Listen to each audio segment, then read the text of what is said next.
Hey fans, this episode is Deafening Shot, a true crime story that takes place in 1898 in the Longyard District of Southwick, Massachusetts. Now back then, the Longyard was a very dark and dangerous place. It was very rural, there weren't a lot of houses around. The main road through the Longyard, that's modern day South Longyard Road, led to North Pond that was then known as Southwick Pond, says Congamon Lake. Anyway, let's dive right in, so here we go. James Hare became a meat peddler for Edward A. Kellogg in October of 1898. Kellogg's store was located at the crossroads in the Feeding Hills section of Agawam, Massachusetts. Kellogg's store was the largest village store in the area. It was extremely popular at one point, employed 7 to 9 clerks, and maintained a fleet of delivery wagons. People, mainly farmers, would travel quite a distance to go to Kellogg's store. Thieves liked it too. Anyway, part of James' route included the Longyard District in neighboring Southwick, a place you did not want to be at night, especially if you were someone like James, who was known to carry a lot of money on his person from his meat route, which he would usually finish and return to his Feeding Hills home by 6 p.m. However, on November 17th, 1898, James's route took longer, probably due to the rainy weather and muddy roads. While driving his covered meat wagon through a dark, lonely stretch of the Longyard, a team sped past James as he went up a small hill beyond the last house he passed. Unbeknownst to James, the men in the wagon stopped their horse and waited for him. As James approached, he heard a man on the road groaning in distress. So James stopped his wagon and grabbed his lantern from the floorboard. As James held up his lantern and leaned forward to investigate, a bullet struck his left ear, rupturing his eardrum. The shooter was so close to James that the shot burned his face and hair.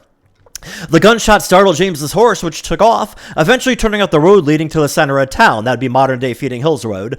The would-be robbers followed James, but lost sight of him when the wind blew his lantern out. Before reaching the railroad tracks, James's horse veered off the road, and the men passed him without realizing it.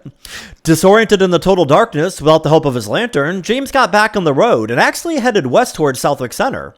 He stopped at the first place he came to, the Crawley farm. Mr. Jackson, a neighbor of the Crawleys, accompanied James to his Feeding Hills home and summons the local doctor. James's pain was so intense that they had to restrain him so the doctor could examine him and treat his wounds. The doctor decided against removing the bullet that ruptured James's left eardrum, rendering him deaf in that ear. Mr. Kellogg went to the Springfield Police Department and reported the assault on James's life. He also notified Southwick Selectman E.C. Dibble. Detectives from Springfield traveled to Feeding Hills and met with James, who retold his story, a little bit differently from the one he told Mr. Jackson. After speaking with James, detectives went to Southwick to talk to officials. Since the Longyard was outside of the Springfield detectives' jurisdiction, all they could do was point out several clues they found and offer advice on the best methods to solve the case before returning to the city of Firsts. Following their meeting with the Springfield detectives, Southwick Selectmen announced that they were offering a $100 reward for information leading to the arrest of James's assailants. On November 19th, authorities arrested 3 men in connection with the shooting. They were George Morin, who lived in the Longyard, and 2 men from the Little River section of Westfield, Massachusetts. The arresting officer said Morin trembled like a leaf when he arrived at his house, and it's possible that Morin ratted out his friends. Now, Morin is a name that die-hard fans of the Southwick Time Machine should instantly recognize, as the Morins have appeared on the Southwick Time Machine before, most notably in a story called Trouble in the Longyard, a story surrounding the murder of George's father in the Longyard in 1908. Anyway, authorities brought the 3 men to the Westfield lockup and forbade them from talking to each other on the way there. Once they arrived, authorities interrogated them separately, with the men giving wildly different stories.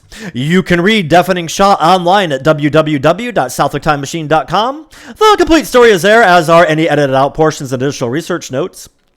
If you like the story, click the like button and drop a comment below. Your feedback is necessary to help keep the time machine going. Speaking of which, you never know where the Southwick Time Machine will go next, so stay tuned for more historical curiosities as we continue our mission of preserving history through storytelling. Until next time, thank you for watching.